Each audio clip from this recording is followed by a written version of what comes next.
السلام عليكم ورحمة الله وبركاته. عليكم السلام ورحمة الله وبركاته. إن الحمد لله نحمده ونستعينه ونستغفره ونعوذ بالله من شرور أنفسنا وسيئات أعمالنا. من يهده الله فلا مضل له ومن يضلل فلا هادي له. وأشهد أن لا إله إلا الله وحده لا شريك له وأشهد أن محمدا عبده ورسوله.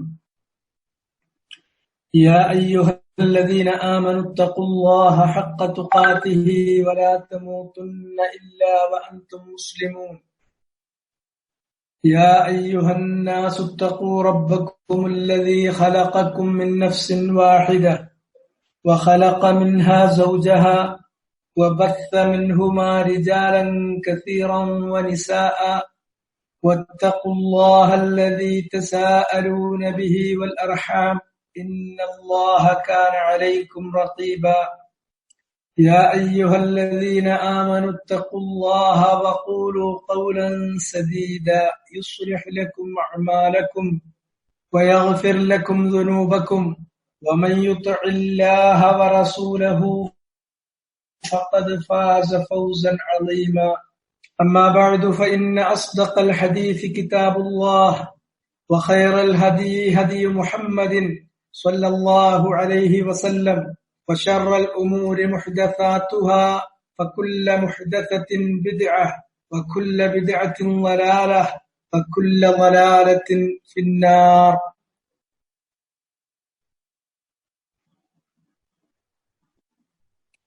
സഹോദരന്മാരെ, സൂറത്തുൽ കഹ്ഫ്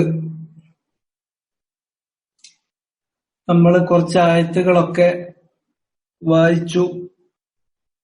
സാമാന്യമായി അതിന്റെ അർത്ഥവും അതിൽ അല്ലാഹു സുബ്ഹാനഹു വ തആല മനുഷ്യരാശിയെ പഠിപ്പിക്കുന്ന അതിപ്രധാനമായ ആശയങ്ങളിൽ ചിലതൊക്കെ നമുക്ക് അല്ലാഹ് ഫത്ഹ് ചെയ്ത് തന്ന ആശയങ്ങളിൽ ചിലതൊക്കെ അത് നമ്മൾ പറഞ്ഞുകൊണ്ട് വരികയാണ്.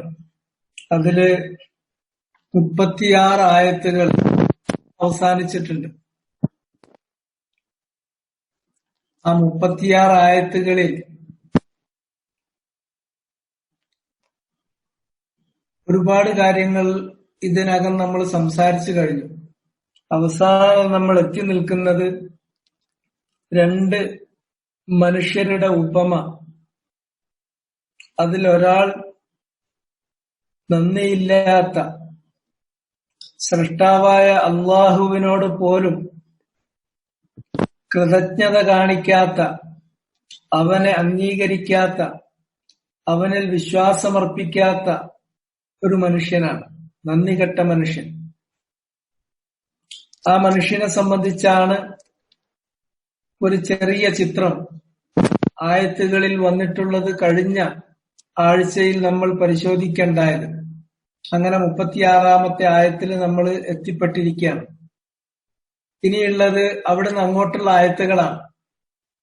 ആ ആയത്തുകളാണ് ഇന്ന് നമുക്ക് പരിശോധിക്കാനുള്ളത്. എന്ന് വെച്ചാൽ ഖാല ലഹു സാഹിബുഹു വഹുവ യുഹാവിറു അകഫർത ബില്ലദീ ഖലഖക മിൻ തുറാബിൻ സുമ്മ മിൻ നുത്ഫ സുമ്മ സവ്വാക റജുല എന്ന് തുടങ്ങുന്ന ആയത്ത് മുതലാണ് നമുക്ക് പരിശോധിക്കാനുള്ളത്.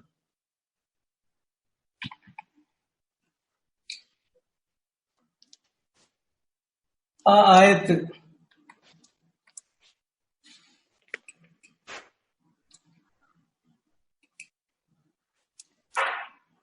ഖാല ലഹു സാഹിബുഹു, കഴിഞ്ഞ ക്ലാസ്സിൽ പറഞ്ഞ കാര്യങ്ങൾ നിങ്ങളുടെ ഓർമ്മയിലുണ്ടാകും. അത് ഞാൻ ആവർത്തിക്കുന്നില്ല.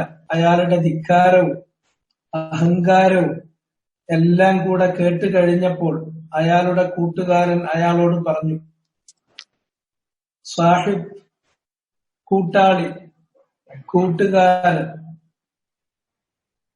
സഖാവ്, കോംറേഡ് എന്നൊക്കെ നമ്മൾ പറയുന്നതിന് തുല്യമായിട്ടുള്ള അറബി പദമാണ് സാഹിബ്. പക്ഷെ ഇന്ന് സഖാവെന്നോ അല്ലെങ്കിൽ കോമ്രേഡ് എന്നൊക്കെ പറയുമ്പോ അതിന് വേറെ ചില ധ്വനികൾ വന്നു ചേരുന്നുണ്ട്. അതുകൊണ്ട് വളരെ സിമ്പിൾ ആയിട്ടുള്ള വാക്ക് കൂട്ടുകാരൻ, കൂട്ടാളി എന്ന് തന്നെ നമുക്ക് പറയുന്നത് അതായിരിക്കും കൂടുതൽ ഉചിതം. ഇതെല്ലാം അയാളുടെ സ്വന്തം കഴിവ് കൊണ്ട് ലഭിച്ചിട്ടുള്ളതാണ് എന്നും അതൊരിക്കലും നശിച്ചു പോവുകയില്ല എന്നും അയാൾ ധനത്തിന്റെ കാര്യത്തിലും സംഘബലത്തിന്റെ കാര്യത്തിലും തന്റെ കൂട്ടാളിയേക്കാൾ എത്രയോ മീതയാണെന്നും ഇത് നശിക്കില്ല എന്ന് മാത്രമല്ല, ലോകാവസാനം എന്ന് പറഞ്ഞ് ഒരു സംഭവം തന്നെയല്ല അന്ത്യനാളിനെ അയാൾ നിഷേധിക്കുകയും അത് നിഷേധിക്കുന്ന അതേ സന്ദർഭത്തിൽ തന്നെ അഥവാ അങ്ങനെ ഒന്ന് സംഭവിക്കുകയാണെങ്കിൽ ഈ ഭൂലോകത്ത് ഇത്രയധികം സമ്പത്തും സ്വാധീനവും ഒക്കെ നൽകപ്പെട്ട എനിക്ക് പരലോകത്തും ഇതിനേക്കാൾ വലുത് നൽകുമെന്നുമൊക്കെ അഹങ്കരിക്കുന്ന വാക്കുകൾ നമ്മൾ കേട്ടു.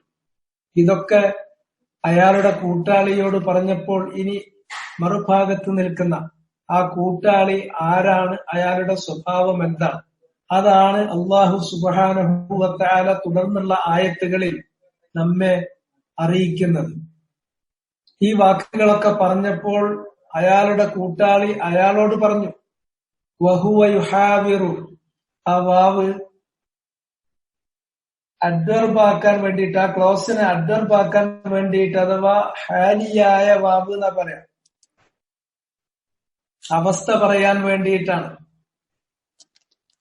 ഹുവ യുഹാവിറുഹു എന്ന് പറയുന്നത് ഒരു ക്ലോസ്. ആ ക്ലോസിനെ അഡ്വർബിയൽ ക്ലോസ് ആക്കാൻ വേണ്ടിയിട്ടാണ് വാവ് വന്നിട്ടുള്ളത്. അയാൾ അയാളോട് സംസാരിച്ചു കൊണ്ടിരിക്കെ, മുഹാവറത്ത് എന്ന് പറഞ്ഞാൽ സംഭാഷണത്തിനെ പറയാം. മുഹാവറ, ഹിവാർ, ഡയലോഗ്, സംഭാഷണം, അതിന്റെ ക്രിയയാണ് ഹാവറ യുഹാവിറു. അങ്ങോട്ടും ഇങ്ങോട്ടും സംസാരിച്ചു, സംവദിച്ചു, സംഭാഷണം നടത്തി. അങ്ങനെ അദ്ദേഹം അയാളോട് സംഭാഷണം നടത്തിക്കൊണ്ടിരിക്കെ അയാൾ ആ വലിയ അഹങ്കാരിയായ മനുഷ്യനോട് പറഞ്ഞു, ചോദിക്കുകയാണ്, അകഫർത ബില്ലദീ ഖലഖക മിൻ തുറാബ്. അകഫർത്, നീ നിഷേധിച്ചുവോ? കഫറ എന്ന് പറഞ്ഞിട്ടുണ്ടെങ്കിൽ ശരിക്കും മൂടി എന്നാണ് വാക്കിന്റെ അർത്ഥം. കർഷകന് അറബിയിൽ കാഫിർ എന്ന് പറയുന്ന ഒരു പ്രയോഗമുണ്ട്.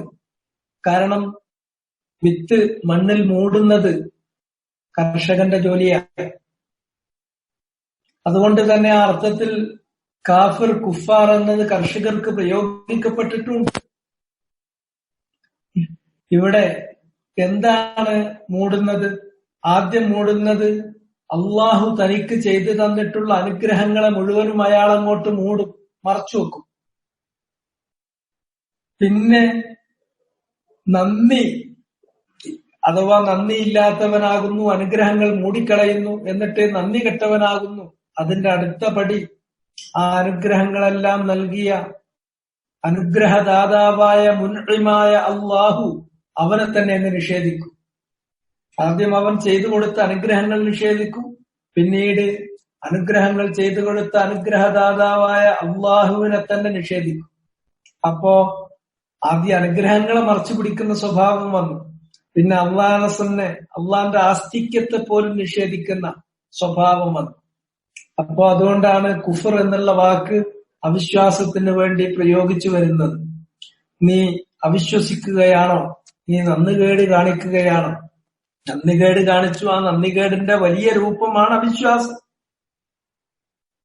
ഒരേ സമയത്ത് നന്ദികേടുമാണ്, അതേ സമയത്ത് തന്നെ അത് അവിശ്വാസമാണ്.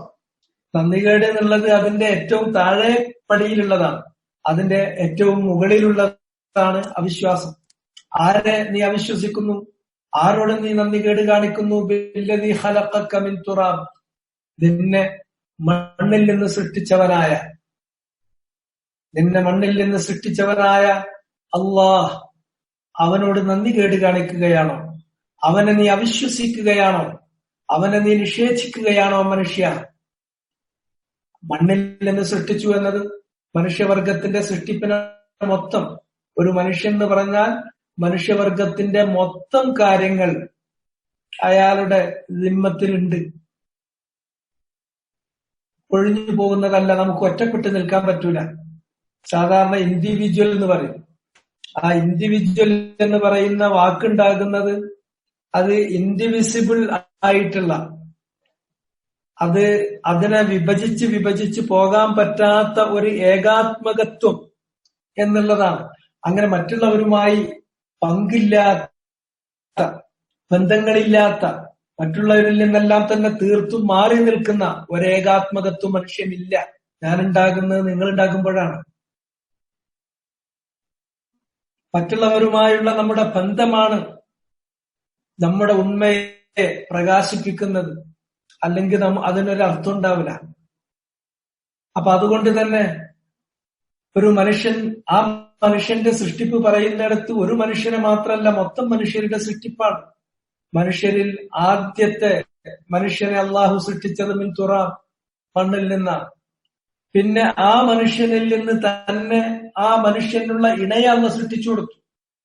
പിന്നെ ആ രണ്ടുപേരിൽ നിന്നുമായി ബാക്കിയുള്ള മനുഷ്യരെ അള്ള സൃഷ്ടിച്ചു. സുമ്മ മിൻ നുത്ഫ, പിന്നീട് നുത്ഫത്തിൽ നിന്ന്, ഇന്ദ്രിയത്തിൽ നിന്ന് സൃഷ്ടിച്ചു. സുമ്മ സവ്വാക റജുല എന്ന് മാത്രല്ല, അല്ലാഹു സുബ്ഹാനഹു വ തആല നിന്നെ അന്യൂനമായ രൂപത്തിൽ സംവിധാനിച്ചു. റജുലൻ, ഒരു പൂർണ്ണകായ മനുഷ്യനായിട്ട്, ഒന്നിലും കുറവില്ല. മനുഷ്യനോളം മനോഹരനായ മറ്റൊരു സൃഷ്ടി വേറെ ഉണ്ടോ? സൗന്ദര്യം ആസ്വദിക്കുക എന്ന് പറയുമ്പോൾ സാധാരണ സൗന്ദര്യം ആസ്വദിക്കാനുള്ള കഴിവ് മനുഷ്യനുള്ളൂ എന്ന് പലരും പറയാറുണ്ട്. ബാക്കിയുള്ളവരൊന്നും അങ്ങനെ സൗന്ദര്യം ആസ്വദിക്കാറില്ല, അത്ര മറ്റു ജൻസുകളൊന്നും. എന്നാൽ മനുഷ്യൻ സൗന്ദര്യം ആസ്വദിക്കുന്നത്, എന്തൊക്കെ ആസ്വദിക്കുന്നത്, പലതും ആസ്വദിക്കും. മനോഹരമായിട്ടുള്ള പ്രകൃതിയിലുള്ള പല ദൃശ്യങ്ങളും ആസ്വദിക്കും, പ്രകൃതിയിലുള്ള പല പ്രതിഭാസങ്ങളും ആസ്വദിക്കും. ഇങ്ങനെ മനുഷ്യൻ ആസ്വദിക്കുന്ന സൗന്ദര്യത്തിൽ ഏറ്റവും വലിയ സൗന്ദര്യം മനുഷ്യ സൗന്ദര്യമാണ് എന്നാ പറയുന്നത്. മനുഷ്യ സൗന്ദര്യത്തെക്കാൾ വശ്യമായ, ആകർഷണീയമായ, മനുഷ്യനെ ഹഠാത് ആകർഷിക്കുന്ന മറ്റൊരു സൗന്ദര്യം വേറല്ല. കാരണം അല്ലാഹു സുബ്ഹാനഹു വ തആലാന്റെ സൃഷ്ടിപ്പാണത്. ആ ക്രാഫ്റ്റ് എന്ന് പറഞ്ഞാൽ അള്ളാന്റെ ആ സൃഷ്ടിപ്പ് അത്രമേൽ അന്യൂനമാണ്. അതുകൊണ്ട് തന്നെ നമുക്ക് കാണാൻ സാധിക്കും, അല്ലാഹു സുബ്ഹാനഹു വ തആല സൂറത്തു സജ്ദയിൽ പറഞ്ഞ ആയത്ത്, അല്ലദീ അഹ്സന കുല്ല ശൈഇൻ ഖലഖ, അവൻ ഏതൊന്നിനെ സൃഷ്ടിച്ചുവോ ആ സൃഷ്ടിച്ചതിന്റെ ഒക്കെ സൃഷ്ടിപ്പിനെ അവൻ അന്യൂനമാക്കി. അഹ്സന, ആ വാക്കൊരു വല്ലാത്ത വാക്കാണ്. അത് പല സന്ദർഭങ്ങളിൽ ഈ വാക്ക് കടന്നു വരുന്നുണ്ട്. നമ്മൾ ദീൻ പഠിക്കുന്ന ഓരോ സന്ദർഭങ്ങളിലും ഈ വാക്ക് വരും. അവിടങ്ങളിലൊക്കെ ആ കാര്യത്തെ ഏറ്റവും പെർഫെക്റ്റ് ആയ രൂപത്തിൽ ചെയ്യുന്നതിനാണ് അഹ്സന എന്ന് പറയാം. അള്ളാഹ് അവൻ സൃഷ്ടിച്ച അവന്റെ സൃഷ്ടിപ്പ് നിങ്ങൾ എടുത്തു നോക്കൂ, അത് അന്യൂനമാണ്, കുറ്റമറ്റതാണ്, അതിന് പൂർണ്ണതയുണ്ട്, അതിന് പെർഫെക്ഷൻ ഉണ്ട്. ആ സൃഷ്ടിപ്പില് പ്രത്യേകം എടുത്തു പറയുന്ന സൃഷ്ടിപ്പ് മനുഷ്യന്റെ സൃഷ്ടിപ്പാണ്. അവന്റെ സൃഷ്ടിപ്പ്, മനുഷ്യനെ അള്ളാഹ് സൃഷ്ടിച്ചിട്ടുള്ള സൃഷ്ടിപ്പിന് പ്രാരംഭം കുറിച്ചത് മിൻതീൻ, കളിമണ്ണിൽ നിന്നാണ്. കളിമണ്ണിന്റെ സത്തിൽ നിന്ന്, കറുത്ത പശിമയുള്ള കളിമണ്ണിൽ നിന്ന്. അത് ഉണക്കിക്കഴിഞ്ഞാൽ മുട്ടി നോക്കുമ്പോൾ ശബ്ദമുണ്ടാകുന്ന തരത്തിലുള്ള കളിമണ്ണ്. ആ കളിമണ്ണിന്റെ സത്തിൽ നിന്നാണ് മനുഷ്യനെ സൃഷ്ടിച്ചത്. അതാണ് ആദമിന്റെ സൃഷ്ടിപ്പ്. നിങ്ങളൊക്കെ കുല്ലുക്കും മിൻ ആദം ആദമു മിൻ തുറാബ്, നിങ്ങൾ ആദമിൽ നിന്നാണെങ്കിൽ ആദമു മണ്ണിൽ നിന്നാണ്. ആദമിനെ മണ്ണിൽ നിന്ന് സൃഷ്ടിച്ചതിന് ശേഷം സുമ്മ ജഅല നസ്ലഹു, അല്ലാഹു സുബ്ഹാനഹു വ തആല അവന്റെ വംശാവലിയെ നിശ്ചയിച്ചു. മിൻ സുലാലത്തിൻ മിൻ മാഇൻ മഹീൻ, നിസ്സാരമെന്ന് തോന്നുന്ന, ഒരുപക്ഷെ അറപ്പ് തോന്നുന്ന വെള്ളത്തിൽ നിന്ന്, ഇന്ദ്രിയത്തുള്ളിയിൽ നിന്ന്. അപ്പൊ ഇങ്ങനെ ആദ്യം മണ്ണിൽ നിന്നും തുടർന്ന് ഇന്ദ്രിയത്തുള്ളിയിൽ നിന്നും സൃഷ്ടിച്ച് നിന്നെ പൂർണ്ണനായ ഒരു മനുഷ്യനാക്കി, കരുത്തനായി വളർന്നു വരുന്ന അതിമനോഹരമായ ആകാര സൗഷ്ഠവത്തോടു കൂടി പലതരത്തിലുള്ള കഴിവുകൾ നൽകപ്പെട്ട പൂർണ്ണതയുള്ള ഒരു മനുഷ്യനാക്കി. അങ്ങനെ നിന്നെ സൃഷ്ടിച്ച ആ റബ്ബിനെ അവനോട് നന്ദികേട് കാണിക്കാനാണോ പാപം? അവനെ നിഷേധിക്കാനാണോ നിന്റെ തീരുമാനം? അവനെ തള്ളിപ്പറയാനാണോ നിന്റെ തീരുമാനം? വളരെ മൗലികമായ അടിസ്ഥാനപരമായ ഒരു ചോദ്യമാണ് ഈ സുഹൃത്ത്, ഈ കൂട്ടാളി, ആ തോട്ടക്കാരൻ, തോട്ടം മുതലാളിയോട് ചോദിക്കുന്ന ചോദ്യം. ആലോചിച്ച് നോക്കൂ നിങ്ങൾ. ആ ആയത്തൊന്ന് ആലോചിച്ച് നോക്കി. വല്ലാത്ത ആയത്താണ്. ഖാലലഹു സ്വാഹിബുഹു വഹുവ യുഹാവിറു. അയാള്, തോട്ടക്കാരൻ, തന്റെ കൂട്ടാളിയോട് ഇങ്ങനെ സംഭാഷണം നടത്തുകയാണ്. അയാളപ്പോ മുകളിലേക്ക് നോക്കുന്നില്ല, താഴേക്ക് നോക്കുന്നില്ല, ഇടത്തോട്ട് നോക്കുന്നില്ല, പിന്നെ വലത്തോട്ട് നോക്കുന്നില്ല. അയാൾക്ക് അയാളെ മാത്രമേ കാണാൻ പറ്റൂ. അങ്ങനെയുള്ള അഹങ്കാരത്തിന്റെ കൊടുമുടിയിൽ കയറി നിന്ന് അയാൾ എന്തൊക്കെയോ പറഞ്ഞുകൊണ്ടിരിക്കുകയാണ്. അങ്ങനെ പറഞ്ഞ് അയാൾ അഹങ്കാരത്തിന്റെ കൊടിമുടിയിൽ എത്തിയപ്പോൾ ഇദ്ദേഹം തിരിച്ചൊരു ചോദ്യം ചോദിച്ചു. അകഫർത ബില്ലദീ ഖലഖക മിൻ തുറാബ് തുമ്മ മിൻ നുത്ഫ തുമ്മ സവ്വാക റജുല. 3 സ്റ്റെപ്പിലെ കാര്യങ്ങൾ പറഞ്ഞു. ആദ്യം മണ്ണിൽ നിന്ന് സൃഷ്ടിച്ചു ആദമിനെ, പിന്നെ ആദമിൽ നിന്ന് നുത്ഫത്തിൽ നിന്ന്, ഇന്ദ്രിയത്തുള്ളിയിൽ നിന്ന്, ആരും കണ്ടാൽ അറക്കുന്ന അതിൽ തന്നെ സൃഷ്ടിപ്പിന്, ഓരോ വ്യക്തിയുടെയും സൃഷ്ടിപ്പിന് അല്ലാഹു സുബ്ഹാനഹു വ തആല ഉപയോഗിക്കുന്നത് ആ ഇന്ദ്രിയത്തിൽ നിന്ന്. ഒരു ശരാശരി മനുഷ്യൻ ഒരു നേരം സ്കരിക്കുമ്പോ അന്ന് 5-7 മില്ലി ലിറ്റർ ഒക്കെ ഉണ്ടാകും. ആ 1 മില്ലി ലിറ്ററിൽ തന്നെ എത്രയോ ലക്ഷങ്ങളാണ്, 4 ലക്ഷമൊക്കെയാണ് ബീജങ്ങൾ ഉണ്ടാകുന്നത്. ആ ബീജങ്ങളൊന്നും സൃഷ്ടിപ്പിൽ പങ്കുചേരുന്നില്ല. അതിൽ നിന്നെല്ലാം വഴിയിൽ വീണ് പോയി അവസാനം അണ്ടത്തിലേക്ക് എത്തുന്നത് ഒരാൾ മാത്രമാണ്. ഒരാളങ്ങ് കയറിയാൽ ബാക്കിയുള്ളവരെ പിന്നെ കയറാൻ അനുവദിക്കാതെ അതങ്ങ് അടച്ചും കളയും. അങ്ങനെ കണ്ടാൽ വെറുപ്പ് തോന്നുന്ന, ആരും വളരെ ഒരു തരത്തിൽ അതിനൊരു അറപ്പോട് കൂടി കാണുന്ന ആ നിസ്സാരമായ ഇന്ദ്രിയത്തുള്ളിയിൽ നിന്ന്, എന്നിട്ട് അതിൽ നിന്ന് സൃഷ്ടിച്ചു വരുമ്പോഴോ മനുഷ്യർക്കും എന്തൊരു രസമാണ്. ഇത്രയും സുന്ദരനായ, ഇത്രയും പരിപൂർണതയുള്ള, ഇത്രയും മനോഹരമായ ഒരു സൃഷ്ടിപ്പ് വേറല്ല. ഞാൻ പറഞ്ഞല്ലോ, സൗന്ദര്യം ആസ്വദിക്കുന്ന ജന്തുജാതി മനുഷ്യനാണ്. ആ മനുഷ്യൻ ആസ്വദിക്കുന്ന സൗന്ദര്യത്തിൽ ഏറ്റവും വലിയ സൗന്ദര്യം മനുഷ്യ സൗന്ദര്യമാണ്. അപ്പൊ അത്രയും പെർഫെക്റ്റ് ആയിട്ട്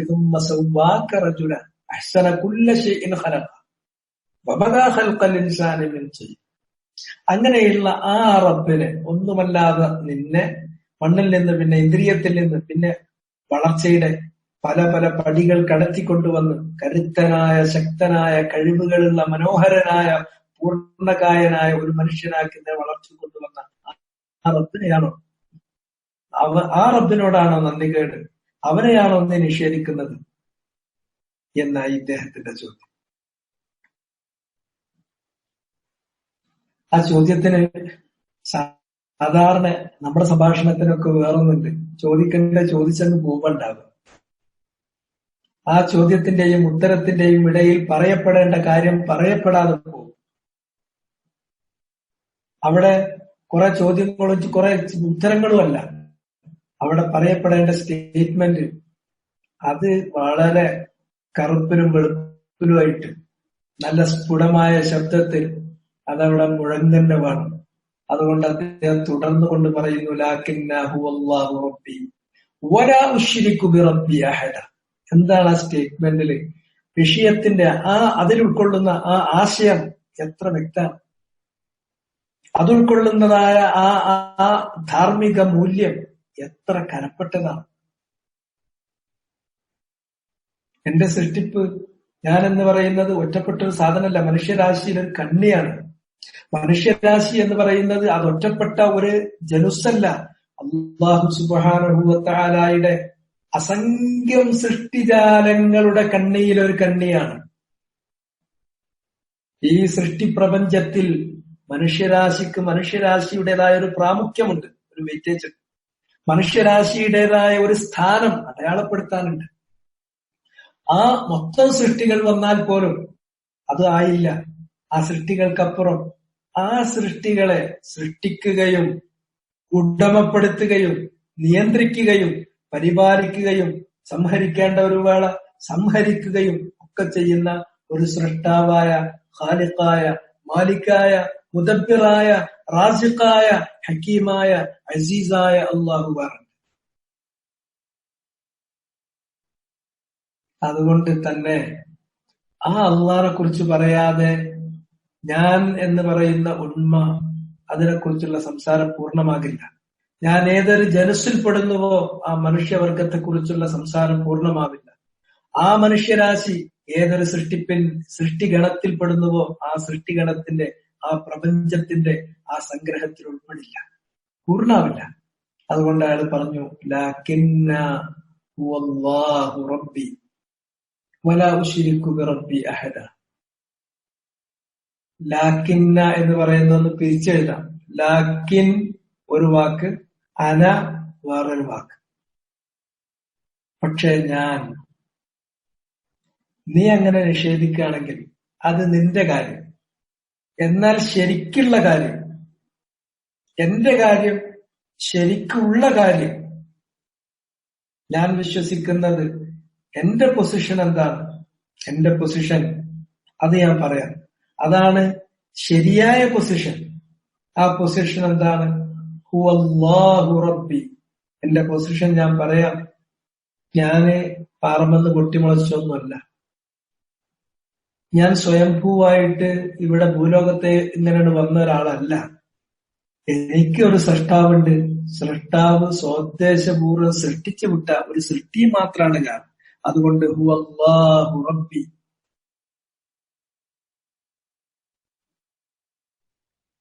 അല്ലാഹു സുബ്ഹാനഹു വ തആല അവനാണ് എന്റെ റബ്ബ്. റബ്ബ് എന്നുള്ള വാക്ക് അത് റുബൂബിയ്യത്തിന്റെ എല്ലാ ആശയങ്ങളെയും ഉൾക്കൊള്ളുന്ന, സംഗ്രഹിക്കുന്ന ഒരു പദമാണ്.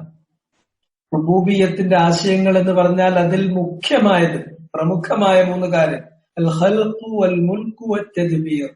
1 സൃഷ്ടിപ്പാണ്, 2 ഉടമസ്ഥതയാണ്, 3 തദ്ബീർ നിയന്ത്രണമാണ്. ഈ 3 കാര്യങ്ങളുള്ളൂ റുബൂബിയ്യത്തിൽ എന്ന് കരുതരുത്. റുബൂബിയ്യത്തിനെ ക്ലാസിഫൈ ചെയ്യുമ്പോൾ റുബൂബിയ്യത്തിന്റെ മആനികൾ, റുബൂബിയ്യത്തിൽ ഒരുപാട് ആശയങ്ങളുണ്ട്. ആ ആശയങ്ങളെല്ലാം നമ്മൾ മനസ്സിലാക്കാൻ വേണ്ടി സൗകര്യപൂർവ്വം വർഗീകരിക്കുകയാണെങ്കിൽ 3 പ്രധാനപ്പെട്ട ക്ലാസ്, 3 പ്രധാനപ്പെട്ട വർഗമായിട്ട് അതിനെ നമുക്ക് വേർതിരിക്കാൻ പറ്റും. അങ്ങനെ വർഗീകരിക്കുകയാണ്. കാര്യങ്ങൾ മനസ്സിലാക്കാനുള്ള ഒരു സൗകര്യത്തിന് വേണ്ടി ഉലമാക്കൾ അങ്ങനെ വർഗീകരിക്കുന്നതാണ്. അതുകൊണ്ട് ആ 3 ഉള്ളൂ എന്ന് പറയണ്ട. പിന്നെ ആ 3 എന്ന് പറഞ്ഞിട്ടുണ്ടെങ്കിൽ ആ 3 അത് ഓരോന്നും ഓരോ ക്ലാസ്സുകളാണ്. അതിന് കീഴിൽ ഒരുപാട് മആനികൾ, ഖൽഖുമായി ബന്ധപ്പെട്ട ഒരുപാട് ആശയങ്ങളുണ്ട്, മുൽക്കുമായി ബന്ധപ്പെട്ട ഒരുപാട് ആശയങ്ങളുണ്ട്, അതുപോലെ തന്നെ തദ്ബീറുമായി ബന്ധപ്പെട്ട ഒരുപാട് ആശയങ്ങളുണ്ട്.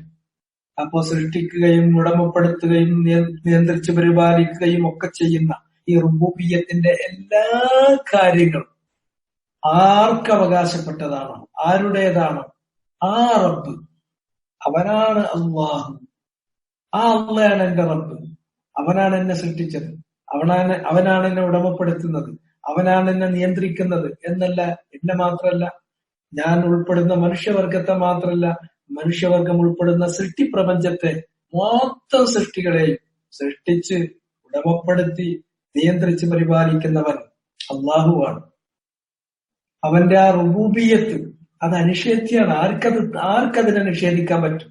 ഇങ്ങനെ ഒരു തോട്ടത്തിന്റെ മഞ്ഞയും പച്ചയും കാണുമ്പോ, അതിലുള്ള ചെടികളും അതിലുള്ള പൂക്കളും അതിലുള്ള കായ്കളും കാണുമ്പോ അതോട് കൂടിയിട്ട് കണ്ണ് മഞ്ഞളിച്ചു പോകുന്ന അല്പനായ ഒരു മനുഷ്യൻ ഒരു പക്ഷെ നിഷേധിക്കാം. കാര്യബോധമുള്ള ഒരാൾ, ചിന്താശേഷിയുള്ള ഒരാൾക്ക് അത് നിഷേധിക്കാൻ പറ്റും. അയാളത് നിഷേധിക്കല്ല, മറിച്ച് ഇതെല്ലാം അല്ലാഹു അവൻ സൃഷ്ടിച്ച അവന്റെ സൃഷ്ടിപ്പിന്റെ വൈവിധ്യങ്ങളിൽ പെട്ടിട്ടുള്ള, അത് അവന്റെ സൃഷ്ടിപ്പിന് അവൻ നൽകിയിട്ടുള്ള ചില വർണ്ണങ്ങളാണ്, ചില ഇനങ്ങളാണ്, ചില വൈവിധ്യങ്ങൾ മാത്രമാണ്. ഈ സൃഷ്ടികളെയൊക്കെ അവന് സൃഷ്ടിച്ചത് സ്വോദ്ദേശപൂർവമാണ്. അതിലൊരു സൃഷ്ടിയാണ് മനുഷ്യൻ. നമ്മെ സൃഷ്ടിച്ചു, അതിന് അവന് ലക്ഷ്യമുണ്ട്. നമ്മെ ഈ ഭൂലോകത്തേക്ക് താമസിക്കാൻ വേണ്ടി വിട്ടു. അതിലവന്റെ തീരുമാനങ്ങളും ഉദ്ദേശങ്ങളും ഉണ്ട്. നമ്മുടെ ജീവിതം അതിന് ചില ദൗത്യങ്ങളുണ്ട്, ചില ലക്ഷ്യങ്ങളുണ്ട്. ആ ദൗത്യങ്ങൾ നമ്മൾ പൂർത്തീകരിച്ചേ പറ്റൂ. അതെന്താണ്? അവന് മാത്രമേ ഇബാദത്ത് ചെയ്യാൻ പാടുള്ളൂ. ജീവിതം അവന് ഇബാദത്ത് ചെയ്യാൻ വേണ്ടി തന്നതാണ്. അവനല്ലാതെ വേറെ ഒരാൾക്ക് ഇബാദത്ത് ചെയ്യാൻ പാടില്ല. അതുകൊണ്ട് തന്നെ വലാ ഉശ്രികു ബിറബ്ബി അഹദ, ഖാലിഖും മാലിക്കും മുദബ്ബിറുമായ എന്റെ റബ്ബ്, ആ അല്ലാഹു, അവനിൽ ഞാൻ ഒരാളെയും പങ്കു ചേർക്കില്ല. റുബൂബിയ്യത്തിൽ പങ്കു ചേർക്കില്ല, ഇനി ഉലൂഹിയ്യത്തിൽ പങ്കു ചേർക്കൂല. അതുകൊണ്ട് തന്നെ ഈ വചനം എന്ന് പറഞ്ഞാൽ തൗഹീദുല്ലാഹി ഫിർ റുബൂബിയ്യത്തി വൽ ഇലാഹിയ്യ, തൗഹീദുല്ലാഹ് ഫിർ റുബൂബിയ്യത്തി വൽ ഇലാഹിയ്യ, അള്ളാഹുവിന്റെ ഏകത്വം അത് വിളംബരം ചെയ്യുന്ന, അതാണ് ഈ പ്രസ്താവനയുടെ മൂല്യം. അതാണ് ഞാൻ അള്ളാഹുവിനെ അംഗീകരിക്കുന്നു, നിഷേധിക്കുന്നവനല്ല, നന്ദി കാണിക്കുന്നു, നന്ദികേട് കാണിക്കുന്നവനല്ല. അള്ളാഹിനെ ഞാൻ അവന് നന്ദി കാണിക്കുന്നു, അവനെ ഞാൻ അംഗീകരിക്കുന്നു, അവനെ ഞാൻ നിഷേധിക്കുന്നില്ല എന്ന് പറഞ്ഞാൽ അവന്റെ ഏകത്വം അത് റുബൂബിയ്യത്തിലും ഉലൂഹിയ്യത്തിലും അസ്മാ സിഫാത്തിലും. ഇവിടെ അസ്മാ സിഫാത്ത് എന്ന് കേൾക്കും. അസ്മാ സിഫാത്ത് എന്ന് പറഞ്ഞാൽ ഇങ്ങനെ പറയുന്ന, ചുരുക്കി പറയുന്ന സന്ദർഭത്തിൽ റുബൂബിയ്യത്തിന്റെ ഭാഗമാണ്, റുബൂബിയ്യത്തിന്റെ ഭാഗമാണ്. അതുകൊണ്ടാണ് ഞാൻ നേരത്തെ പറഞ്ഞത്, റുബൂബിയ്യത്ത് എന്ന് പറഞ്ഞാൽ നമ്മൾ മനസ്സിലാക്കാനുള്ള സൗകര്യം അനുസരിച്ച് റുബൂബിയ്യത്തിന്റെ ആശയങ്ങളെ നമ്മൾ മൂന്നായി വർഗീകരിക്കുമെന്ന് മാത്രം. അത് മൂന്ന് പ്രധാനപ്പെട്ട വർഗങ്ങളാണ്, വേറെ കാര്യങ്ങൾ അതിന്റെ കീഴിൽ വരൂ എന്ന് പറഞ്ഞു. അപ്പൊ ഇതാണ് എന്റെ സ്റ്റാൻഡ്, എന്റെ പൊസിഷൻ ഇതാണ്, സംശയം വേണ്ട. ഇതിനു വേണ്ടിയാണ് മനുഷ്യൻ അള്ളാഹു ഭൂലോകത്തേക്ക് സൃഷ്ടിച്ചു വിട്ടത്. റബ്ബി, അവൻ അള്ളാഹു, അവനാണ് എന്റെ റബ്ബ്. ലാ ഉശ്രികു ബിറബ്ബി അഹദ, എന്റെ റബ്ബിൽ ഞാൻ ഒരാളെയും പങ്കു ചേർക്കില്ല. ലാ ഫി ഇബാദത്തിഹി വലാ ഫി റുബൂബിയ്യത്തിഹി വലാ ഫി അസ്മാഇഹി വസിഫാത്തിഹി, അവനുള്ള ആരാധനയിലാകട്ടെ, അവനുള്ള റുബൂബിയ്യത്തിലാകട്ടെ, അവന്റെ അസ്മാ സിഫാത്തുകളിലാകട്ടെ ഞാൻ പങ്കു ചേർക്കില്ല എന്ന കാര്യം അയാളോട് മുഖത്ത് നോക്കി ക്ലിയർ ആയിട്ട് അങ്ങോട്ട് പറഞ്ഞു. പറഞ്ഞതിന് ശേഷം അടുത്ത ആയത്ത് അയാൾ ചോദിക്കുന്ന ചോദ്യം നോക്കൂ. വലൗല ഇദ് ദഖൽത ജന്നതക ഖുൽത മാ ശാ അല്ലാഹ് ലാ ഖുവത ഇല്ലാ ബില്ലാഹ് ഇൻ തറനി അന അഖല്ല മിൻക മാലൻ വവലദ. വലൗല ഇദ് ദഖൽത ജന്നതക, നീ ചെയ്തത് അപ്പാടെ അബദ്ധം. എന്തുകൊണ്ട് നീ ഇങ്ങനെ ചെയ്തില്ല? ലൗ, ചെയ്യേണ്ടത് ഇങ്ങനെ ആയിരുന്നു, പക്ഷെ ചെയ്തില്ല. അതുകൊണ്ട് തന്നെ എന്തുകൊണ്ട് ഇങ്ങനെ ചെയ്തില്ല? ഇല്ല എന്നതിനാണ് ഇല്ല. ഇത് ദഖൽത ജന്നതക്, നീ നിന്റെ തോട്ടത്തിൽ പ്രവേശിച്ചപ്പോൾ, ഇത് എന്നുള്ളത് ലർഫാണ്, സമയത്തെ സൂചിപ്പിക്കാൻ ഉപയോഗിക്കുന്ന ഒരു ലർഫാണ്. ആ സമയം, ഏത് സമയം? നീ പ്രവേശിച്ച സമയം. എവിടെ? ജന്നതക്, നിന്റെ തോട്ടത്തിൽ. നിന്റെ തോട്ടത്തിൽ അതിമനോഹരമായ തോട്ടം. ആ തോട്ടത്തെ കുറിച്ചൊക്കെ നമ്മൾ കഴിഞ്ഞ ആഴ്ചയിൽ പറഞ്ഞല്ലോ. അത്രയും അതിമനോഹരമായൊരു തോട്ടം നിനക്ക് അല്ലാഹ് നൽകിയിട്ട് ആ തോട്ടത്തിലേക്ക് നീ കയറി വരുമ്പോൾ ഖുൽത, എന്തുകൊണ്ട് നീ പറഞ്ഞില്ല? ആ ല എന്ന് പറയുന്നത് ഇങ്ങനെയാണ്. ആ ഖുൽതയുമായിട്ടാണ് ലാക്ക് ബന്ധം വരിക. അങ്ങനെ നീ പറഞ്ഞിരുന്നുവെങ്കിൽ എത്ര നന്നായിരുന്നു. അങ്ങനെ പറയാനാണ് നീ തരപ്പെട്ടത്. പക്ഷെ അത് നീ പറഞ്ഞില്ലല്ലോ. എന്തുകൊണ്ട് നീ പറഞ്ഞില്ല? എന്തായിരുന്നു നീ പറയേണ്ടത്? മാഷാ അല്ലാഹ് ലാ ഖുവത ഇല്ലാ ബില്ലാഹ്. മാഷാ അല്ലാഹ് ലാ ഖുവത ഇല്ലാ ബില്ലാഹ്. മാഷാ അല്ലാഹ്, അല്ലാഹു സുബ്ഹാനഹു വ തആല ഉദ്ദേശിച്ചത്. നമുക്ക് കൗതുകം തോന്നുന്ന എന്തെങ്കിലും വസ്തുക്കൾ കണ്ടാൽ, അത് ജീവനില്ലാത്ത വസ്തുക്കൾ ആകുന്ന സന്ദർഭത്തിൽ, ഇതേപോലുള്ള തോട്ടം, അങ്ങനെയൊക്കെയുള്ള സമ്പത്ത് കാര്യങ്ങളൊക്കെ കാണുന്ന സന്ദർഭത്തിൽ സ്വാഭാവികമായും നമ്മുടെ വായിൽ വരുന്ന ഒരു വാക്കാണ്, വരേണ്ട ഒരു വാക്കാണ് മാഷാ അല്ലാഹ് ലാ ഖുവത ഇല്ലാ ബില്ലാഹ്. മാഷാ അല്ലാഹ് എന്ന് പറഞ്ഞാൽ അതിന്റെ അർത്ഥം ഇതാണ്. അള്ളാഹു ഉദ്ദേശിച്ചത്, അവൻ ഉദ്ദേശിച്ചത് എന്ത്? അത് അണ്ടർസ്റ്റുഡ് ആണ്. മാഷാ അല്ലാഹു കാൻ വമാ ലം യകുൻ. അവൻ എന്തുദ്ദേശിച്ചുവോ അതുണ്ടായിരിക്കും. അവൻ ഉദ്ദേശിക്കാത്ത, അള്ളാന്റെ ഉദ്ദേശത്തിൽ പെടാത്തൊരു കാര്യം അതൊരിക്കലും ഉണ്ടാകാനും പോകില്ല. അപ്പൊ ഇത് അള്ളാഹു ഇങ്ങനെ ഒരു തോട്ടം തരണം, നിനക്ക് തരണം എന്ന് അവന്റെ ഉദ്ദേശത്തിലുണ്ട്.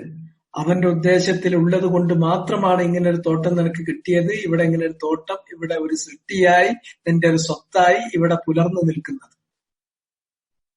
ലാ ഖുവത ഇല്ലാ ബില്ലാഹ്. അല്ലാണ്ട് ഇതൊന്നും നമ്മുടെ കഴിവല്ല. ലാ ഖുവത, ഒരു ശക്തിയില്ല. ഖുവ്വത്ത് ശക്തിക്കാണല്ലോ പറയാം. ഒരു കാര്യം നമ്മൾ നേടിയെടുക്കാൻ ഉപയോഗിക്കുന്ന, അതിനു വേണ്ടി നമ്മൾ വ്യയം ചെയ്യുന്ന ശക്തി ഏതോ ആ ശക്തിക്കാണ് ഖുവ്വത്ത് എന്ന് പറയുന്നത്.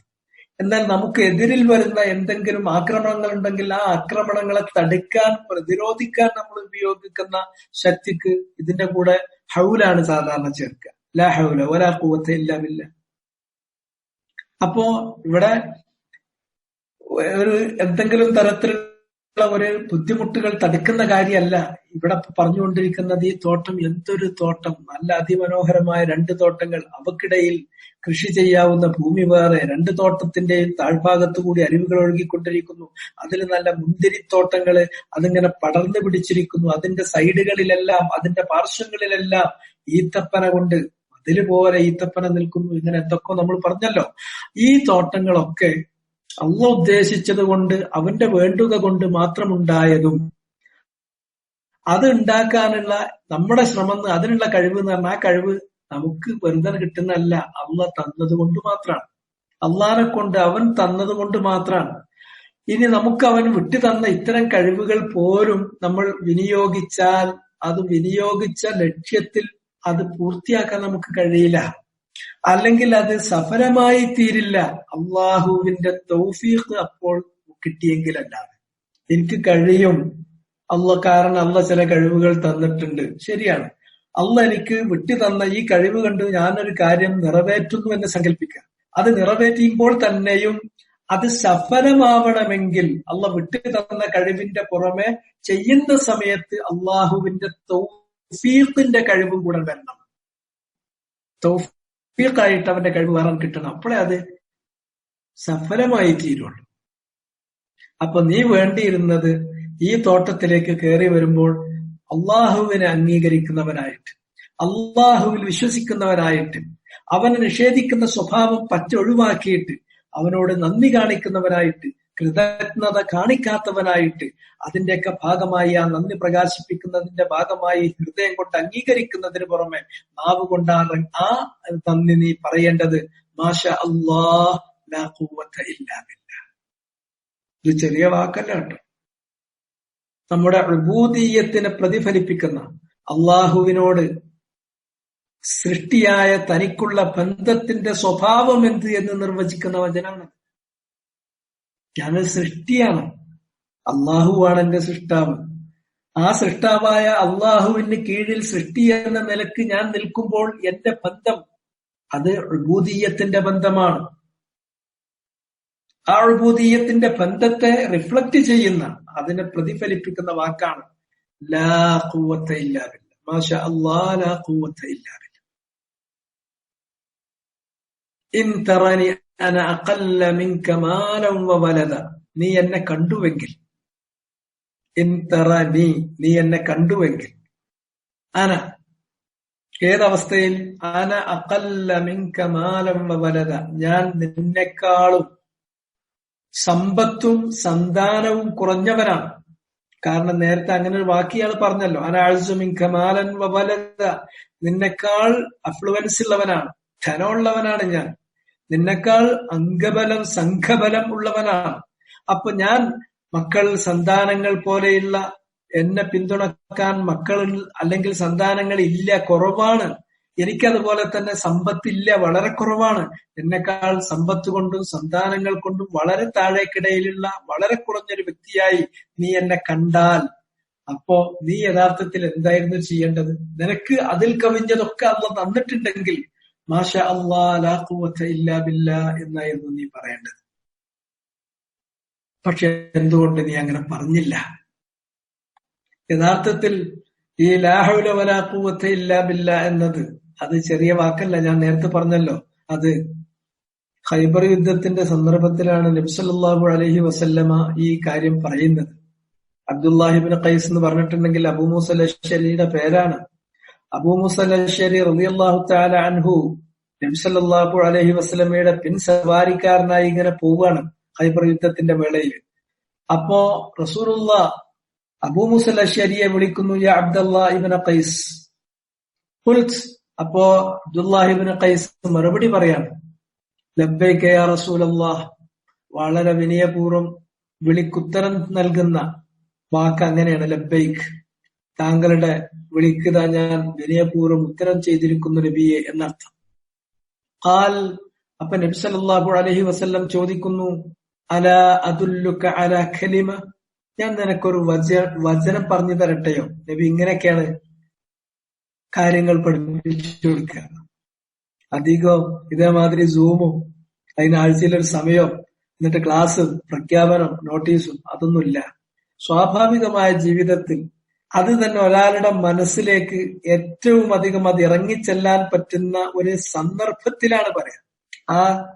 അതിന്റെ ആ സാന്ദർഭികമായ പ്രാധാന്യം വലുതായിരിക്കും. റസൂലുള്ളാന്റെ തെർബിയത്ത്, റസൂലുള്ള സഹാബത്തിനെ വളർത്തിക്കൊണ്ടുവന്ന തഅ്സീൽ, അവരിൽ വളരെ മൗലികമായ സത്യങ്ങൾ, മൗലികമായിട്ടുള്ള യാഥാർത്ഥ്യങ്ങൾ അവരിൽ ഊട്ടിയുറപ്പിക്കുന്ന റസൂലുള്ളാന്റെ രീതി അത് അനന്യമാണ്. യുദ്ധവേളയാണ്. റസൂലുള്ള പിൻസവാരിക്കാരനായിട്ട് അബ്ദുല്ലാഹിബ്നു ഖൈസ് അബൂ മൂസൽ അശ്അരി റളിയല്ലാഹു തആല അൻഹുവിനെ കൂട്ടിയിരിക്കുകയാണ്. അങ്ങനെ അദ്ദേഹത്തോട് ചോദിക്കുകയാണ്, ഞാൻ നിനക്കൊരു വചനം പറഞ്ഞു തരട്ടെയോ? ആ വചനം മിൻ കൻസിൻ മിൻ കുനൂസിൽ ജന്ന, സ്വർഗത്തിന്റെ നിധികളിൽപ്പെട്ട ഒരു നിധിയായിട്ടുള്ള വചനാണ്. ഇവിടെ തന്നെ നിധി എന്ന് പറഞ്ഞാൽ ചാടി വീഴും, നമ്മൾ അതിൽ മൂന്നെത്തി വീഴും. അതും നിധി സ്വർഗത്തിലേതാണെങ്കിലും ആ നിധി കിട്ടാൻ, ഇവിടെ നിധി കിട്ടാൻ വേണ്ടിയിട്ട് അത്ര ആഴത്തിൽ ഇത്ര ആഴത്തിൽ കുഴിച്ച് ഇടങ്ങാറായി ആ മെഷീൻ കൊണ്ടുവരുന്നു, ഈ മെഷീൻ കൊണ്ടുവരുന്നു, അവിടെ ഉണ്ട് ഇവിടെ ഉണ്ട്. ചില വലിയ പ്രവചിക്കണ അല്ലെങ്കിൽ ചില ജ്യോതിഷികളൊക്കെ പറയും, പിന്നെ കുറെ മാറ്റിയൊക്കെ ഒന്നും കിട്ടാതെ പോകും. ഇതൊന്നുമില്ല, വളരെ ലളിതമായി. പക്ഷെ ലളിതമാണ് നാം കൊണ്ട് നമുക്ക് ചെയ്യാൻ. പക്ഷെ മനസ്സുകൊണ്ട് ആ കാര്യത്തെ അംഗീകരിപ്പിച്ച് ആ കാര്യം നമ്മുടെ മനസ്സിൽ ഉറപ്പിക്കണമെങ്കിൽ അതിന് പിന്നെ അള്ളാന്റെ തൗഫീഖ് വേറെ തന്നെ വരണം. അത് ഹിദായത്തിന്റെ പ്രശ്നമാണ്. അത് ജീവിതത്തിൽ മൊത്തം നമ്മൾ പിന്തുടരുന്ന നമ്മുടെ ജീവിത നിലപാടിന്റെ ഭാഗമാണ്. ജീവിതത്തിൽ മൊത്തം ധിക്കാരവും തോന്നിയാസവും നിഷേധവുമായി നടക്കുന്ന ഒരു വ്യക്തിയെ സംബന്ധിച്ചിടത്തോളം അയാൾക്ക് ഒരിക്കൽ അങ്ങോട്ട് ശരിക്കും പറഞ്ഞിങ്ങാണ്ട് നിധി വാരി പോരാം എന്ന് കരുതണ്ട.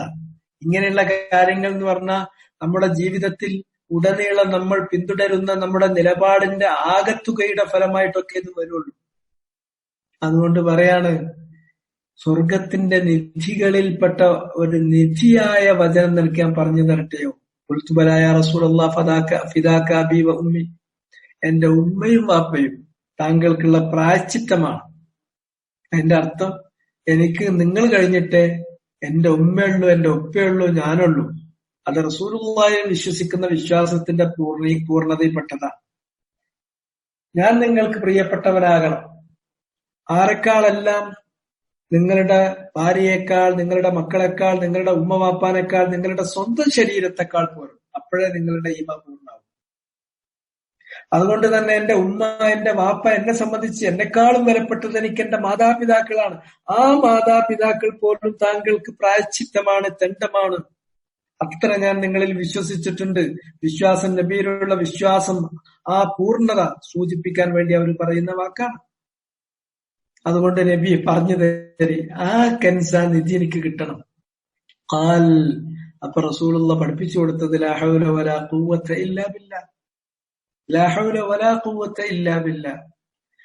നമുക്ക് എന്തെങ്കിലും നമ്മൾ സൂക്ഷിക്കുന്ന, നമ്മൾ വെറുക്കുന്ന ഒരു കാര്യം വരുമ്പോൾ അതിനെ തടുക്കാനുള്ള ശേഷി, ഹൗല്.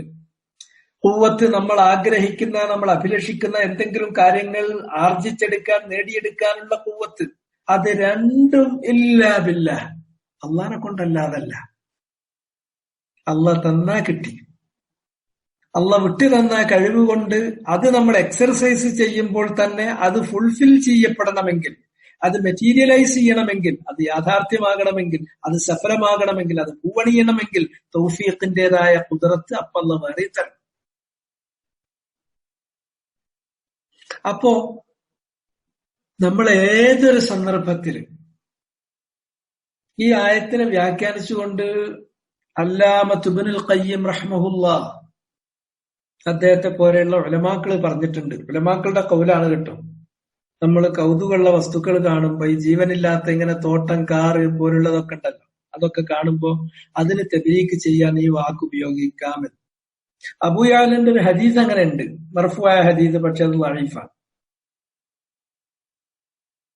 സാധാരണഗതിയിൽ ജീവനുള്ള ഏതെങ്കിലും വ്യക്തികള്, ആ ജീവനുള്ള വ്യക്തികളുണ്ടല്ലോ, ആ വ്യക്തികൾക്ക് നമുക്ക് അവയെ കാണുമ്പോൾ നമുക്ക് കൗതുകം തോന്നുമ്പോൾ തെബ്രീക്ക് ചെയ്യണം.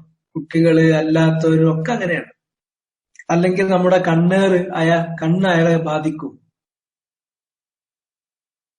അതിനുള്ള തെബ്രീക്ക് അല്ലാഹുമ്മ ബാറക്കല്ലാഹു ഫീക് ബാറക്കല്ലാഹു അലൈക് എന്നുള്ള ഇത്തരം തെബ്രീക്കിന്റെ വാക്ക് നമുക്കറിയാം. എന്നാലിപ്പോ ഒരു നല്ല കാർ എടുത്തു, അല്ലെങ്കിൽ നല്ലൊരു തോട്ടം വാങ്ങി, അല്ലെങ്കിൽ നല്ലൊരു വീടെടുത്തു, ഈ വീട് അല്ലെങ്കിൽ തോട്ടം അല്ലെങ്കിൽ കാറ് പോലുള്ളതിന് ബാറക്കല്ലാഹു ഫീഹി വീടിനെ ഉദ്ദേശിച്ചിട്ട് വീട്ടിൽ അല്ലാഹ് ബർക്കത്ത് ചെരിയട്ടെ അങ്ങനെ ചൊല്ലുന്ന രീതി ഉണ്ടോ? അതില്ല. അപ്പൊ വ്യക്തികൾക്ക്, മനുഷ്യർക്ക് പറയുന്നത് ഇങ്ങോട്ട് ഉപയോഗിച്ചൂടെ, ഖിയാസാക്കിക്കൂടെ? ഒന്ന് ദീനില് ഖിയാസ് ഇല്ല, അത് വേറൊരു കാര്യം. രണ്ടാമത്തേത്, അങ്ങനെ ഒരു ഖിയാസ് എടുക്കുകയാണെങ്കിൽ അത് ഖിയാസു മഅൽ ഫാരിഖ്, അത് എന്താ വെച്ചാ എന്തോ പൊലക്കയും തമ്മിൽ ഏച്ചുകൂട്ടണ മാതിരത്തെ ഒരു ഖിയാസുമാണ്, തമ്മിൽ യോജിക്കാത്ത ഖിയാസാണ്. കാരണം മറ്റേതെന്ന് പറഞ്ഞാൽ റൂഹുള്ളതാണ്. വീട് റൂഹില്ല, കാറിന് റൂഹില്ല, തോട്ടത്തിന് റൂഹില്ല. അപ്പൊ അങ്ങനത്തെ സന്ദർഭത്തിൽ ആ വ്യക്തിക്ക് വേണ്ടി വേണമെങ്കിൽ ബാറക്കല്ലാഹു ഫീക്ക് എന്ന് പറയാം. പക്ഷെ ആ തോട്ടത്തെ ഉദ്ദേശിച്ച്, കാറിനെ ഉദ്ദേശിച്ച്, കാറിൽ ബർക്കത്ത് ചെരിയട്ടെ, തോട്ടത്തിൽ ബർക്കത്ത് ചെരിയട്ടെ എന്ന് പറഞ്ഞിട്ട് അങ്ങനെ ചെയ്യുന്ന രീതിയില്ല. അപ്പൊ അതിനേതാ വാക്ക് എന്നത് കൃത്യമായി വേറെ ഹദീസുകളിലൊന്നും കാണുന്നില്ല. ഒരു ഹദീസ് ഞാൻ പറഞ്ഞല്ലോ, അബൂയാലിന്റെ ഹദീസ് കണ്ടിട്ടുണ്ട്, പക്ഷെ കണ്ടു നോക്കുമ്പോൾ ദഈഫാണ്. അതിൽ പറയുന്നത് ഈ വാക്കാണ്. പക്ഷെ എന്നാൽ ഈ ആയത്തിനെ വ്യാഖ്യാനിക്കുന്നിടത്ത് പണ്ഡിതന്മാരിൽപ്പെട്ട പലരും അങ്ങനെ ജീവനില്ലാത്ത ഇത്തരം പ്രോപ്പർട്ടീസ്, റിയൽ എസ്റ്റേറ്റ് പോലുള്ള കാര്യങ്ങൾ, ആ റിയൽ എസ്റ്റേറ്റിന് കൗതുകം തോന്നുകയാണെങ്കിൽ നമുക്ക് എന്ത് ചെയ്യാവുന്നതാണ്? അതിന് ഇങ്ങനെ മാഷാ അല്ലാഹ് ലാ ഖുവത ഇല്ലാ ബില്ലാഹ്, മാഷാ അല്ലാഹ് എന്ന് പറയാം എന്ന് ഇബ്നുൽ ഖയ്യിമിനെ പോലെയുള്ള പണ്ഡിതന്മാർ എഴുതിയത് ഞാൻ വായിച്ചിട്ടുണ്ട്. അതിനപ്പുറം ആ വിഷയത്തിൽ എനിക്ക് വേറൊന്നുമില്ല. ഇനി ഇവിടെ ഹനീഫൊക്കെ ഉണ്ട്, എന്തെങ്കിലും ഉണ്ടെങ്കിൽ അവരെ ഈ ക്ലാസ് കഴിയുന്ന സമയത്ത് അവർ ഉണർത്തണം എന്ന് ഞാൻ മുൻകൂട്ടി പറയാണ്. പിന്നെ അതിനു പുറമെ ഈ മക്കള് അല്ലെങ്കിൽ സന്താനങ്ങള് അതുപോലെ സമ്പത്ത് എന്ന് പറഞ്ഞാൽ ഇതൊക്കെ നിലനിൽക്കണം. അത് കുറവാണ് എന്ന് പറഞ്ഞിട്ടാണ് അയാൾ ഇദ്ദേഹത്തെ ഒന്ന് താഴ്ത്തിക്കെട്ടിയത്. അങ്ങനെ നീ താഴ്ത്തിക്കെട്ടാൻ പാടില്ല. ഇതൊക്കെ അള്ളാഹ് ഒരു പരീക്ഷണത്തിന് തരുന്നതാണ്. സന്താനങ്ങൾ അല്ലെങ്കിൽ സമ്പത്ത് എന്ന് പറയുന്നത് നിങ്ങളുടെ സമ്പത്തോ അല്ലെങ്കിൽ നിങ്ങളുടെ സന്താനങ്ങളോ നിങ്ങളെ നമ്മിലേക്ക് അഥവാ അള്ളാഹുവിലേക്ക് അടുപ്പിക്കുന്ന ഒന്നല്ല. കുറെ സമ്പത്തുണ്ടായതിനെ കൊണ്ട് അള്ളാന്റെ അടുക്കൽ സാമീപ്യം കിട്ടുമോ? കുറെ സന്താനം ഉണ്ടായതുകൊണ്ട് അള്ളാന്റെ അടുക്കൽ സാമീപ്യം കിട്ടും? ഈ സന്താനങ്ങളും അതുപോലെ തന്നെ ഈ സമ്പത്തും അതാണോ അള്ളാഹുവിന്റെ സാമീപ്യത്തിന്റെ ഇൻഡെക്സ്? അതാണോ അതുള്ളവൻ അടുത്തു? അങ്ങനെയൊന്നുമില്ല. ഇല്ലാ മൻ ആമന വഅമില സ്വാലിഹൻ ഫഉലൈക ലഹും ജസാഉൽ ളഅഫി ബിമാ അമിലു വഹും ഫിൽ ഗുറുഫാതി ആമിനൂൻ. ഇല്ലാ മൻ ആമന വഅമില സ്വാലിഹൻ, അള്ളാന്റെ അടുക്കലുള്ള സാമീപ്യത്തിന്റെ ഇൻഡെക്സ് അതാണ്, ഈമാനും അമലും സ്വാലിഹുമാണ്. അവർക്ക് അല്ലാഹു സുബ്ഹാനഹു വ തആല അവരുടെ പ്രതിഫലം ഇരട്ടിയായിട്ട് കൊടുക്കും, അവർ ചെയ്തിട്ടുള്ള സൽപ്രവർത്തനത്തിന്റെ പേരിൽ. അത് ഈമാനും അമലും സ്വാലിഹത്തുള്ള ആളുകൾ അവര് സ്വത്തുകൊണ്ട് അമലും സ്വാലിഹത്ത് ചെയ്താൽ അതും അവർക്ക് കിട്ടും. അതാണ് ഇതിന്റെ കാര്യം.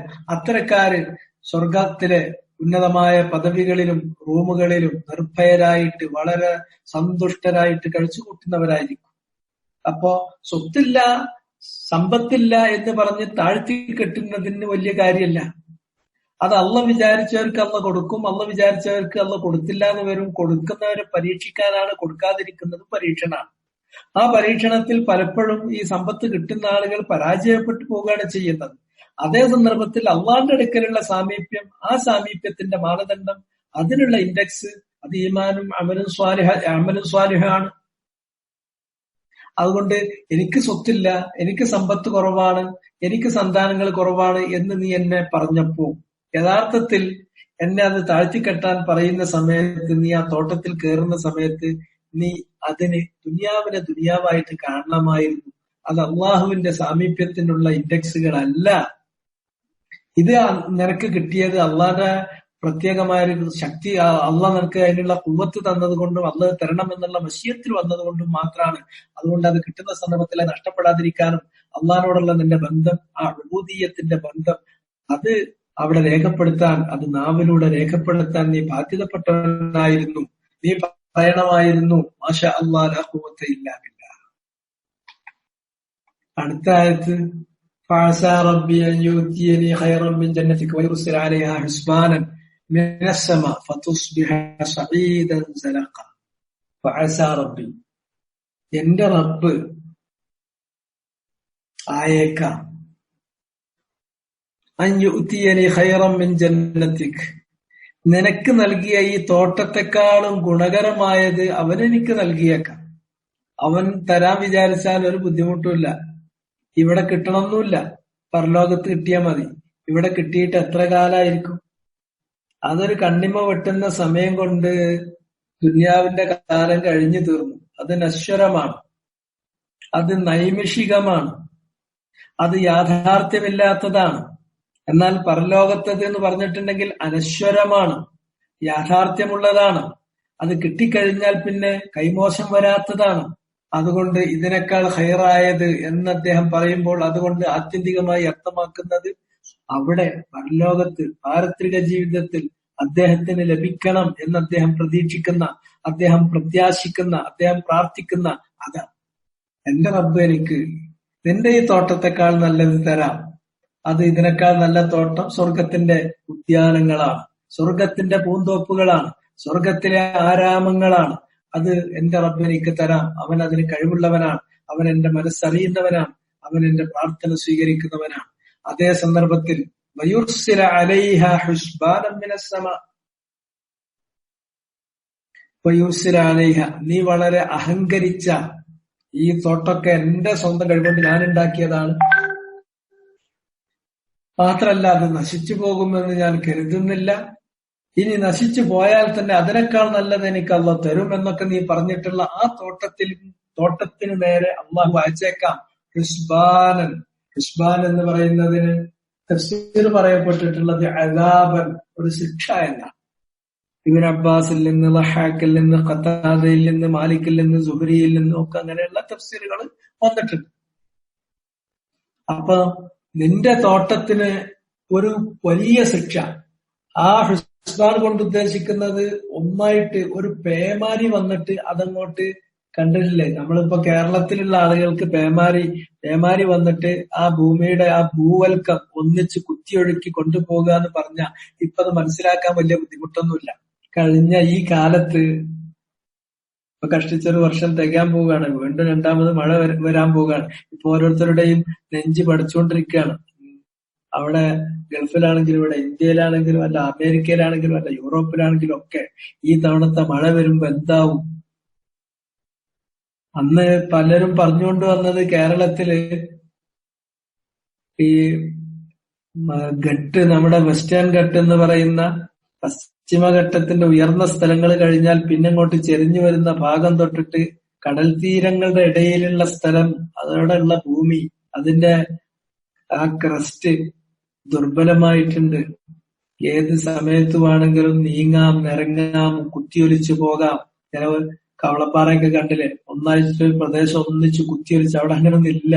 അപ്പൊ അങ്ങനെ കുത്തിയൊലിച്ചു പോകും. അപ്പൊ അങ്ങനെ ഒരു പേമാരി വന്നിട്ട് ഒന്നിച്ചിട്ട് കുത്തിയൊലിച്ചു പോകുന്നതാണ് അതുകൊണ്ട് ഉദ്ദേശിക്കുന്നത് എന്ന് ചില പണ്ഡിതന്മാർ, ഇബ്നു കസീറിനെ പോലുള്ള പണ്ഡിതന്മാർ അത്രയും സൂചിപ്പിച്ചിട്ടുണ്ട്. ഏതായിരുന്നാലും ഹുസ്ബാൻ എന്ന വാക്കിന് ഫസ്സറുകൾ പറഞ്ഞത് ഇബ്നു അബ്ബാസിനെ പോലുള്ള സഹാബികൾ, അതുപോലെ തന്നെ താബിഈങ്ങളായിട്ടുള്ള ആൾക്കാരും താബിഈങ്ങളും ഒക്കെ പറഞ്ഞു പോന്നിട്ടുള്ള തഫ്സീർ ശിക്ഷ എന്നാണ്. ആ ശിക്ഷ കൊണ്ട് ഉദ്ദേശിക്കണം മിനസ്സമ, ആകാശത്ത് നിന്ന്. ഇനി ആകാശത്ത് നിന്നുള്ള ശിക്ഷ എന്നും ഫതുസ്ബിഹ സഈദൻ സലഖ എന്നും കൂടി പറയുമ്പോൾ അതിൽ നിന്ന് മനസ്സിലാക്കിയെടുക്കാവുന്നത് എന്ന് പറഞ്ഞിട്ട് ചില മുഫസ്സിരീങ്ങൾ, ഗ്രന്ഥകർത്താക്കന്മാരായ മുഫസ്സിരീങ്ങൾ പറഞ്ഞത് അത് ഒരു പേമാരി കുത്തിയൊലിച്ച് ഭൂമിയുടെ ഭൂവൽക്കം കുത്തിയൊലിച്ചു കൊണ്ടുപോകുന്ന ആ ഒരു പേമാരി, അത് നിന്റെ തോട്ടത്തിന് നേരെ അള്ളാഹ് അയച്ചേക്കാം. ഫതുസ്ബിഹ, അങ്ങനെ നിന്റെ തോട്ടം ആയിത്തീരാം. ഒരു നിമിഷം മതി, തോനെ സമയം വേണ്ട അതിന്. സഈദൻ സലഖ, സഈദൻ സലഖ. സഈദ് പറഞ്ഞാൽ ഒരു മൊട്ടക്കുന്നിന്, ഒരു മൊട്ടക്കാണ് പറയാ, മൊട്ടഭൂമി. അത് സലഖ്. സലഖ് എന്ന് പറഞ്ഞാൽ കാലുറച്ചു നിൽക്കാത്തത്. തുറാബുൻ അംലസ് ലാ യസ്ബുതു ഫീഹി ഖദം. കാലുറച്ചു നിൽക്കൂല, വഴുതി പോകുന്ന. അപ്പൊ അതിന് ചതുപ്പ് എന്നാ പറയാ. വഴുതിയാണ്ട് ആണ്ട് പോകുന്ന, വഴുതി പോകുക അല്ലെങ്കിൽ ആണ്ട് പോകുക, അങ്ങനെയുള്ള ചതുപ്പ് പോലുള്ള സ്ഥലം. മൊട്ട, ഒരു കൃഷി, ഒരു ചെടിയില്ലാതെ. ഇവിടെ ഇപ്പോ ഭയങ്കര ഈത്തപ്പന നിൽക്കുന്നുണ്ട്, അതുപോലെ തന്നെ ധാന്യങ്ങളുണ്ട്, അതുപോലെ തന്നെ അതിന്റെ അപ്പുറത്താണെങ്കിൽ അരുവി ഒഴുകിക്കൊണ്ടിരിക്കുന്നുണ്ട്, അതുപോലെ തന്നെ മുന്തിരിത്തോട്ടങ്ങളാണെങ്കിൽ ഇങ്ങനെ നിറഞ്ഞു നിൽക്കുകയാണ്. ഇങ്ങനെയുള്ള ഒരു ചെടി പോലും കാണാതെ അതെല്ലാം അങ്ങോട്ട് തൂത്തുവാരി. എന്നാ ഒരു മനുഷ്യനെ ചെന്ന് നോക്കാൻ പറ്റുമോ? ചെന്ന് നോക്കാൻ അവന്റെ കാലുറക്കൂല. അതങ്ങോട്ട് ഒരു ചതുപ്പ് പ്രദേശത്ത് ആണ്ട് പോകുന്നത് പോലെ ആണ്ട് പോകുന്ന തരത്തിലുള്ള ഒരു ഭൂമി ആയിത്തീരുമാറ് ശിക്ഷ ഉപരിയിൽ നിന്ന് അവൻ ഇറക്കിയേക്കാം. എന്റെ ധിക്കാരത്തിന്റെ ആഴത്രക്കുണ്ട്. അതുകൊണ്ട് തന്നെ ഈ ധിക്കാരത്തിന് റബ്ബ് ഒരു പക്ഷെ അങ്ങനെ ചെയ്തേക്കാം. രണ്ട് കാര്യം, എനിക്ക് അവന് നിന്റെ തോട്ടത്തെക്കാൾ നല്ല തോട്ടം അഥവാ പരലോകത്ത് സ്വർഗത്തിലെ ഉദ്യാനങ്ങൾ അവൻ നൽകിയേക്കാം. നിന്റെ ഈ ദുനിയാവിലെ ഈ തോട്ടത്തിന് നീ അഹങ്കരിച്ച, നീ നന്ദികേട് കാണിച്ച, നീ ധിക്കരിച്ച, നീ നിഷേധിച്ച, അള്ളാഹു നിഷേധിക്കാൻ കാരണമായ ആ തോട്ടത്തിന്മേൽ അവൻ ഉപരിയിൽ നിന്നൊരു ശിക്ഷ ഇറക്കുന്നു. ശിക്ഷ ഇറക്കി കഴിഞ്ഞു നോക്കുമ്പോ അത് പിന്നെ എന്തായിത്തീരുന്നു? സഈദൻ സലഖ. ഒരു ചെടിയും ഇല്ലാതെ എല്ലാം തൂത്തുവാരിയ, എന്നാൽ കാല് പോലും ഉറച്ചു നിൽക്കാത്ത ചതുപ്പ് പോലെയുള്ള ഒരു സ്ഥലമാക്കാൻ അള്ളാഹു ഉദ്ദേശിച്ചാൽ സാധിക്കും. ഒരു പക്ഷെ അള്ളാഹ് അങ്ങനെ ചെയ്തേക്കും. അയാളെ ശരിക്കൊരു താക്കീത് നൽകുക കൂടി ചെയ്തു.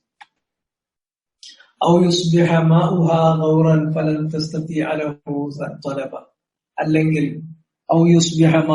ഇപ്പൊ നിനക്ക് വെള്ളം, കാലികൾക്ക് വെള്ളം, കൃഷിക്ക് വെള്ളം, എന്നാലും ബാക്കി വെള്ളം ഇങ്ങനെ ഒഴുകി പോകുന്നത് കണ്ടാൽ അത് മനസ്സിനും കണ്ണിനും വലിയ കുളിർമ നൽകുന്നു. അങ്ങനെയുള്ള ആ അരുവികൾ താഴ്ഭാഗത്തു കൂടി ഒഴുകിക്കൊണ്ടിരിക്കുന്ന, നദി ഒഴുകിക്കൊണ്ടിരിക്കുന്ന രണ്ട് തോട്ടങ്ങളാണ്. അവിടുത്തെ വെള്ളമായി തീർന്നേക്കാം. ഔറൻ, അത് പറ്റി അങ്ങോട്ട് വരണ്ട് പോയേക്കാം, പറ്റിപ്പോകാം. ഫലൻ തസ്തത്തിയാലഹു തൊലബ, പിന്നെ നിനക്ക് അത് തേടിപ്പിടിക്കാൻ കഴിയില്ല. ഈ അണ്ടർഗ്രൗണ്ട് വാട്ടർ എന്ന് പറഞ്ഞാൽ അതൊരു പ്രതിഭാസമാണ്. ഇന്നിവിടെ ഉണ്ട് വിചാരിച്ചിട്ട് എന്നും ഇവിടെ ഉണ്ടാവും വിചാരിക്കണ്ട. ഇപ്പൊ കുത്തി നോക്കുമ്പോ 10 അടിയിൽ കിട്ടുന്നുണ്ട്.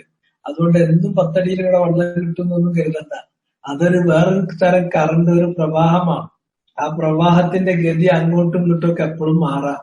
ചിലപ്പോ ഒന്ന് ക്രമാതീതമായി താണു പോകാം, ചിലപ്പോ പൊങ്ങി വരാം എന്നൊക്കെ നമ്മൾ മനസ്സിലാക്കണം. അള്ളാഹ് വിചാരിക്കുന്ന പോലെ അവൻ മാറ്റിമറിക്കും. അതുകൊണ്ട് എന്റെ അങ്ങനെ ആവാം എന്നാണ് പറഞ്ഞത്. ഇനി അതിന്റെ ബാക്കി ഭാഗമുണ്ട്. ഇൻഷാ അല്ലാഹ് സമയം കുറെ ആയി, അതുകൊണ്ട് ഇന്ന് നമ്മളിവിടെ വെച്ച് അവസാനിപ്പിക്കുകയാണ്. ബാക്കി സൗകര്യപ്പെടുന്ന ദിവസം നമുക്ക് തുടരാം. സുബ്ഹാനക അല്ലാഹുമ്മ വബിഹംദിക അശ്ഹദു അൻ ലാ ഇലാഹ ഇല്ല അൻത അസ്തഗ്ഫിറുക വഅതൂബു